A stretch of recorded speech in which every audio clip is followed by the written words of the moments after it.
আপনি দিনের বেলা উপরের দিকে তাকালে একটা সূর্য দেখবেন। এই সূর্যটা আকারে আকৃতিতে দেখতে মনে হয় যেন একটা ভাতের প্লেটের সমান, তাই না? আসলে কি এত ছোট না। বিজ্ঞান আমাদেরকে ধারণা দিয়েছে যে এই সূর্যটা এই পৃথিবীর চেয়ে 13 লক্ষ গুণ বড়। সুবহানাল্লাহ বলেন। কত বড়? 13 লক্ষ গুণ বড়। এই পৃথিবীর সাথে আরো 13 লক্ষটা পৃথিবী এই সমান জোড়া লাগান, যত বড় হবে সূর্যটা এত বড়। সুবহানাল্লাহ বলেন। প্রশ্ন হলো, এত বিশাল সূর্য দেখা যায় এত ছোট একটা ভাতের থালার সমান, ঘটনা কি? এত ছোট কেন দেখা যায় বলেন তো? অনেক উপরে, বলেন অনেক উপরে। প্রশ্ন হলো সূর্যটা কত উপরে আছে? বিজ্ঞান আমাদেরকে ধারণা দিয়েছে যে এই সূর্যটা এই জমিন থেকে 9,30,00,000 মাইল উপরে আছে। সুবহানাল্লাহ বলেন। কত উপরে বলেন? 9,30,00,000 মাইল। মুখে তো বলে ফেললাম, কল্পনা করা যায়? 9,30,00,000 মাইল উপরে সূর্য। আচ্ছা যাই হোক, এই সূর্যের দেশে যদি আপনি চলে গেলেন 9,30,00,000 মাইল উপরে, সেখানে গিয়ে কি আমাদের আসল বাড়ি জান্নাতের কোনো সন্ধান পাওয়া গেল? তাহলে আরো উপরে যেতে হবে।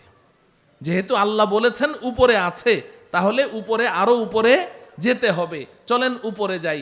সন্ধ্যাবেলা আপনি উপরের দিকে তাকান, দেখবেন যে মিটমিট করে জ্বলছে জোনাকি পোকার মতো। এগুলো কি? তারা।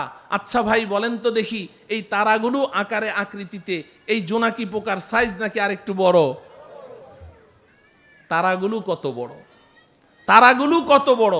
বিজ্ঞান বলছে যে আকাশের এক একটা নক্ষত্র, এক একটা তারা পৃথিবীর চেয়ে নয়, পৃথিবীর চেয়ে নয়, আকাশের এক একটা তারা সূর্যের চেয়ে লক্ষ কোটি গুণ বড়। এত বিশাল তারা দেখা যায় জোনাকি পোকার মতো। ঘটনা কি?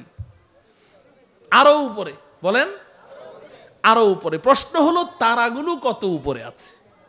তারাগুলো কত উপরে আছে? বিজ্ঞান এ ব্যাপারে আমাদেরকে কোনো ধারণা দিতে অক্ষম। তবে অনেক গবেষণা করে বিজ্ঞান একটা তারার সন্ধান বের করেছে, যেটা পৃথিবীর সবচেয়ে কাছে, সবচেয়ে নিচের যেই তারকাটি, জমিনের সবচেয়ে কাছে, এটার নাম বিজ্ঞান দিয়েছে প্রক্সিমা সেন্টারাই।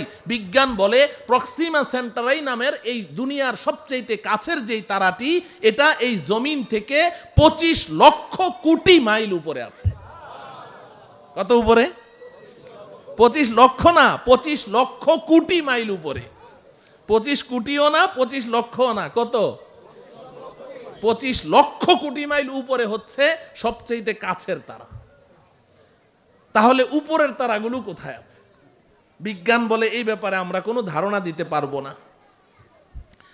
তাফসিরে রুহুল বায়ান নামে একটি কিতাব আছে, তাফসিরের কিতাব। তাফসিরে বলেন রুহুল বায়ান, তাফসিরে রুহুল বায়ান। এই কিতাবের মধ্যে আছে, আল্লাহর কুদরত বুঝার জন্য বলছি, আমাদের বিবেকের মধ্যে এতটুকু ধারণ ক্ষমতা নেই বুঝার মতো, আল্লাহর কুদরত একটু বুঝার জন্য বলছি। এই যে স্টেজে লাইট জ্বলছে, এই যে আলো জ্বলছে, এই আলো দৌড়ায় কি দৌড়ায় না? আলো দৌড়ায় না?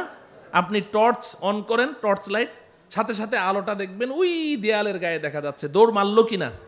কত মাইল স্পিডে? আলোর গতি কত বলেন? প্রতি সেকেন্ডে, ঘন্টায় না, প্রতি সেকেন্ডে 1,86,000 মাইল দূরে চলে যায় আলো। আপনি চোখের পলক মেরেছেন না, এই চোখের পলকে আলোটা কত দূর চলে যায়? 1,86,000 মাইল। একটু কল্পনা করেন আল্লাহ পাকের কুদরত কত, শক্তি কত। এই আলোর গতিটা মনে রাখেন। এবার তাফসিরে রুহুল বায়ানের মধ্যে আছে, আল্লাহ রব্বুল আলামিন আকাশে এমন অসংখ্য অগণিত তারা সৃষ্টি করেছেন। যেই দিন আল্লাহ পাক ওই তারাগুলোকে সৃষ্টি করেছেন, কত হাজার বছর আগে সৃষ্টি করেছেন আল্লাহ ছাড়া কেউ বলতে পারবে না। যেই দিন ওই তারাগুলো সৃষ্টি করেছেন, ওই দিন প্রত্যেকটা তারা তাদের নিজ নিজ আলো পৃথিবীর দিকে ছেড়ে দিয়েছে। ওই আলোগুলো দৌড় শুরু করেছে প্রতি সেকেন্ডে 1,86,000 মাইল স্পিডে দৌড় শুরু করেছে। আজও সেই আলো পৃথিবীর দিকে দৌড়াচ্ছে, আজও দৌড়াচ্ছে, এখনো পর্যন্ত পৃথিবীতে এসে পৌঁছতে পারে নাই। অতএব কল্পনা করে দেখুন যে আকাশের তারাগুলো কোথায় আছে। আল্লাহ। আচ্ছা, সেই আকাশের তারা যেখানে আছে সর্বোচ্চ তারা ওই পর্যন্ত গেলাম, কিন্তু আসল বাড়ির কোনো খোঁজ খবর পাওয়া গেল? হ্যাঁ, তাইলে আরো উপরে যেতে হবে। যেতে রাজি? এই জমিন থেকে সবার উপরে যেই তারাটি আছে এর উপরে আর কোনো তারা নেই, সৌরজগৎ শেষ, এরপরে মহাশূন্য শুরু হয়ে গেছে। এই জমিন থেকে সবার উপরে যেই তারাটি আছে ওই পর্যন্ত আপনি যেই পরিমাণ পথ অতিক্রম করলেন, সবার উপরের তারাটা পার হয়ে আরো ঠিক এই সমপরিমাণ মহাশূন্য পাড়ি দিয়ে আপনি যদি উপরে যেতে পারেন, সেখানে গিয়ে পাবেন প্রথম আসমানের তলা। কি পাওয়া যাবে? প্রথম আসমানের তলা পাওয়া যাবে। আসমান আছে না নাই? হ্যাঁ, বিজ্ঞান কি বলে? বিজ্ঞানের ছাত্ররা এখানে আছে না? বিজ্ঞান তো আসমানকে স্বীকার করে না। বিজ্ঞান বলে আকাশ বলতে কিছু নেই। আল্লাহ, আকাশ আছে তো? বিজ্ঞান অস্বীকার করলো যে। একটা গল্প শুনবেন। আমি তখন হেফজখানায় পড়ি, আমাদের উস্তাদজির মুখে শুনেছি। এক বুড়ি, তার পৃথিবীতে একটা পুত্র সন্তান, আর কেউ নেই। ওই পুত্র সন্তানটাই তার অন্ধের যষ্টি, ওইটাই তার সম্বল। অনেক শখ করে ওই বুড়ি তার ছেলেকে বিয়ে করিয়েছে, তবে পুত্রবধূ সর্বসাকুল্যে 1.5 হাত লম্বা। কত? 1.5 হাত লম্বা মানুষদেরকে আপনারা কি বলেন? বাউন, বামুন, বাইট্টা। আচ্ছা বলেন, বামুন বলেন, ওই ময়মনসিংহের ওইদিকে বামুন বীর বলে, তো বাইট্টা। এখন 1.5 হাত লম্বা পুত্রবধূ। তো একদিন বুড়ি পাকঘরে বসে রান্না করছে, তরকারি চুলায়, এখন পানি ঢালবে, কলসি নাড়া দিয়ে দেখে 1 ফোঁটা পানিও নেই। তো বৌমাকে ডাকলো, বৌমা কলসিটা নিয়ে যাও, এই পুকুর থেকে 1 কলসি পানি নিয়ে আসো, তাড়াতাড়ি আসো, চুলায় কিন্তু তরকারি, তাড়াতাড়ি আসো। বৌমা পানি আনতে গেছে তো গেছে, আধা ঘন্টা পার, বৌমা আর আসে না। বুড়ি চিৎকার করে বলছে, বৌমা পানি আনতে তো 5 মিনিট লাগে, তুমি আধা ঘন্টা পর্যন্ত করছোটা কি? তরকারি পুড়ে ছাই, আজকে কপালে আর তোমার খাবার জুটবে না, তুমি গেলে কোথায়, মরলে নাকি? বৌমা পাশের রুম থেকে চিৎকার দিয়ে বলে, আম্মা আমি 5 মিনিটেই তো পানি নিয়ে এসেছি, তো দিচ্ছ না কেন? কয়, আম্মা একটা অ্যাক্সিডেন্ট হয়ে গেছে। কি অ্যাক্সিডেন্ট হলো? বলে যে, আম্মা বিয়ের সময় আপনি না আমাকে একটা স্বর্ণের চেইন দিয়েছিলেন। বলে, হ্যাঁ, ওই চেইনটা ছিঁড়ে কলসির মধ্যে পড়ে গেছে। তো হয়েছেটা কি? কলসির মধ্যেই তো পড়েছে।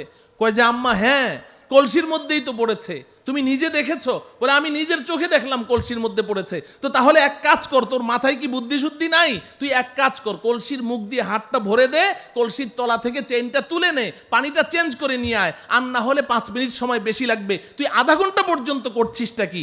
বৌমা পাশের রুম থেকে চিৎকার দিয়ে বলে, আম্মা এইমাত্র আপনি যে বুদ্ধিটা শিখাইলেন, আমি আধা ঘন্টা থেকে ওই কাজেই ব্যস্ত আছি।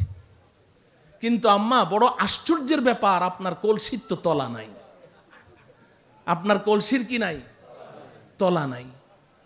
বুড়ি পাকঘর থেকে বলে, বৌমা কলসির তলা তো কলসির তলার জায়গায় ঠিকই আছে, তুই যে বামন বীর বাইট্টা, তোর হাত খাটো ওই পর্যন্ত যায় না। বলেন ঠিক কিনা?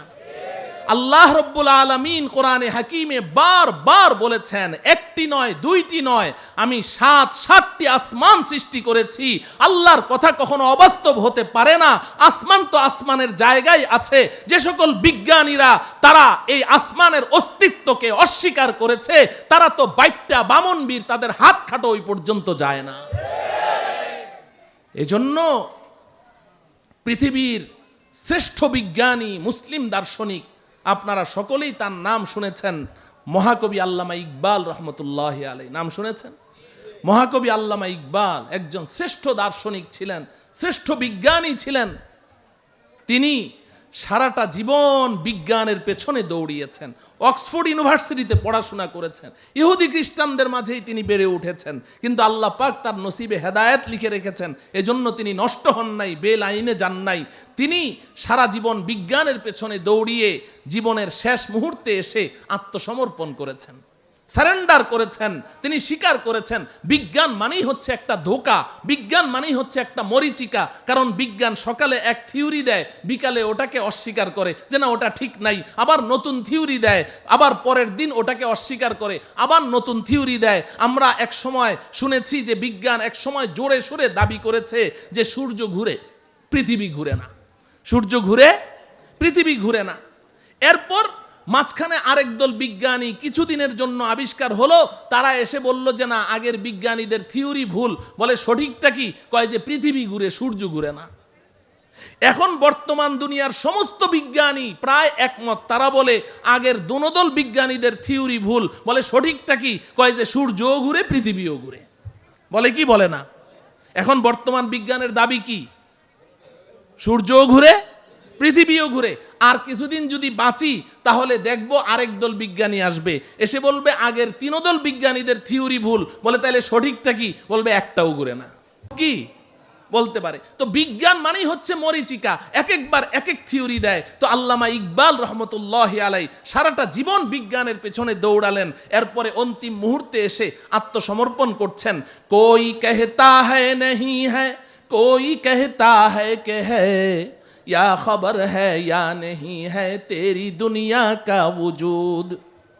अब जुनू से काम लूंगा मैं रहे तहकीक में, अक्ल के पीछे बहुत ही वक्त ज़ाया कर चुका, अक्ल के पीछे बहुत ही वक्त ज़ाया कर चुका।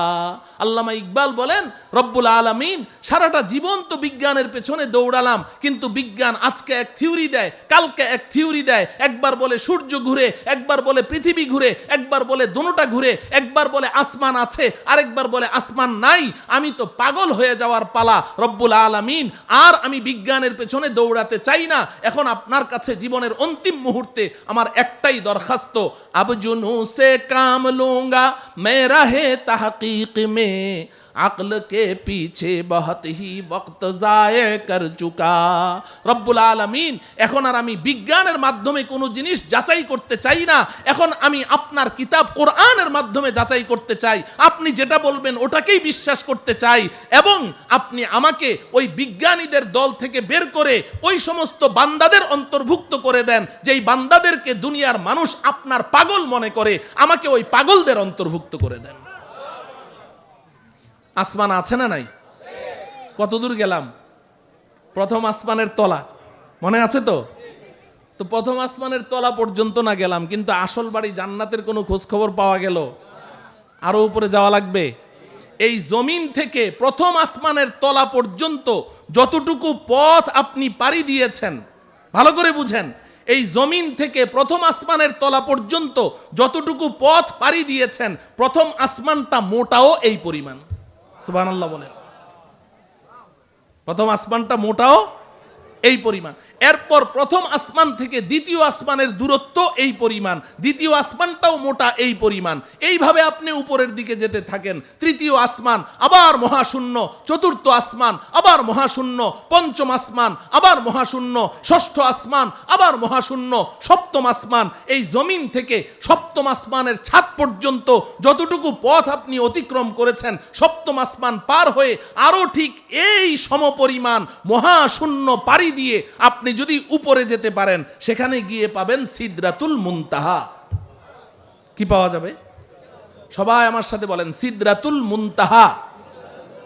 সিদরাতুল মুনতাহা এই নামটা মনে রাখতে হবে, বাড়ির ঠিকানা তো সিদরাতুল মুনতাহা। এবার আল্লাহ রব্বুল আলামিন আমার আপনার আসল বাড়ি, আমার আপনার আব্বা আম্মার বাড়ি, আমাদের পৈতৃক সম্পত্তি জান্নাতের ঠিকানা বলে দিচ্ছেন। ইনদা সিদরাতিল মুনতাহা ইনদাহা জান্নাতুল মাওয়া। এই দুনিয়ার মুসলমান শুনে রাখো, আমি তোমাদের জন্যে, আমার ইমানদার পরহেজগার বান্দাবান্দীদের জন্যে আমি যেই বিশাল জান্নাত তৈরি করেছি, এই জান্নাতটা আমি আল্লাহ সিদরাতুল মুনতাহার নিকটে তৈরি করে রেখেছি।